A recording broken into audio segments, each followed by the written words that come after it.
ঠ্যাং একটা আড়াইছে, পালা আর একটা আড়াই দেবো, সমস্যা নেই। তবে জুলাই বাস্তব করতে হবে আগে। গণভোটটা যতক্ষণ বাস্তব হয় নাই, গণভোট উদার করে ছাড়বো আমরা। যারা জুলাই আমরা আন্দোলন করে আমরা শেখ হাসিনা খেতে এসেছি, কিন্তু এই গণভোটটা কিন্তু আমরা আগে বাস্তবায়ন করতে হবে। এই গণভোট লয়ে আমরা অনেক রাজনীতির সব জায়গায় আমগরে অবহেলা করতে আছে। জুলাই কেন বাস্তব হয় না? তা আমার বিচারটা কে করবো? আমার ঠ্যাং নাই, পাও নাই, কোনো চলাচলা নাই। আমি হ্যার আগে কইছি আমার বিচারটা আগে হবে, হ্যার পরে বোর্ডে চিন্তা করতে হবে। কিন্তু বোর্ডে চিন্তা না, আঙ্গ চিন্তা না করে আরে বোর্ডে চিন্তা করছে আগে। তো এই কারণে মনে করেন আমরা যখন হ্যাঁ বোর্ডে চিন্তা করছে, ঠিক আছে গণভোট হ্যাঁ মানছি, আমরাও মাইনে নিলাম, কিন্তু গণভোট কিন্তু না হা ভোটটা তৈরি হয়নি। কিন্তু 75% ভোট আমরাই পাইছি। তো পাওয়ানোর পরে কিন্তু গাঙ্গরে অন্য স্বীকৃতি দেয় না। আমরা জুড়ে ক্যাম্পে কী করবো, ক্যাম্পে খাইবো, আমরা আবার তো ক্যাম্পে চলবো, আমি শহীদ পরিবারের ক্যাম্পে চলবো, আমি কোনো সিদ্ধান্তই নেয় নাই। তা আঙ্গ সিদ্ধান্ত এই সামনে যাতে গণভোট নেয়, গণভোট আগে করতে হইব, জুলাই সনদ বাস্তব করতে হইব। এই জুলাই সনদ বাস্তব না করলে কিন্তু আন্দোলন চলবে, এই আন্দোলন থামবে না। ঠ্যাং একটা আড়াইছে, পালা আর একটা আড়াই দেবো, সমস্যা নেই। তবে জুলাই বাস্তব করতে হবে আগে। গণভোটটা যতক্ষণ বাস্তব হয় নাই, গণভোট উদার করে ছাড়বো আমরা।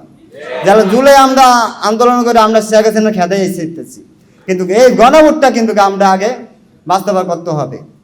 এই গণভোট লয়ে আমরা অনেক রাজনীতির সব জায়গায় আমগরে অবহেলা করতে আছে। কেন ভাই? আমরা কি এত অবহেলা মানুষ? আঙ্গ ছিল মনে করেন আপনার নির্বাচন দাঁড়াইছেন, এমপি পাস হয়েছেন, সবাই সব দিতে করছে, কিন্তু গাঙ্গা আহত শহীদ পরিবার এখন কিচ্ছু হয় না, তাতে আসে কিচ্ছু নাই নাই। কেন ভাই?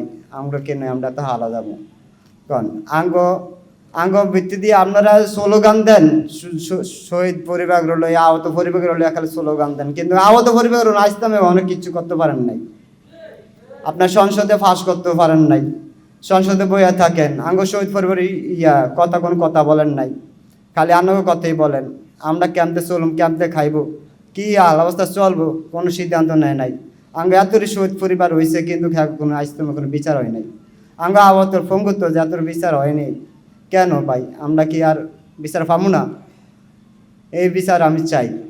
আজ এই যে জুলাই আন্দোলনে যারা যারা গুলি খাইছে আহত পরিবার, হ্যাঁ করে আমি বলতে আসি, আপনারা কোনো রাজপথ ছাড়বেন না। আমরা রাজপথে আছি, আমরা জামাত বাইরে আছি, ইনশাল্লাহ আগামী দিনে জামাত বাইরেই আঙ্গরলে আগাইব। আমরা আগে করছি জামাত সবার আগে আপনাদের পাশে থাকবে।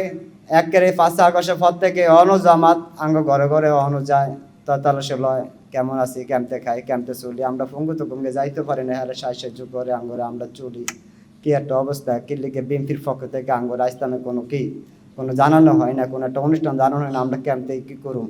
হ্যাঁ, তো এই ফলকে আমি চাই জুলাই সনদ যারা বাস্তব করতে হবে, এটা জাস্টে আমরা মাসুদ ভাই, রাঙা ভাই আছে, ভাই আঙ্গ কামাল ভাই আছে, হ্যাঁ অনেক লত্তা আছে আঙ্গুর জন্য, এটা কিচ্ছু করতে পারতেছে না। আপনারা সহায়তা করবেন, জনগণ আছে, আমরাও আছি, শহীদ পরিবারেরও আছে, আহত ভাইয়েরও আছে।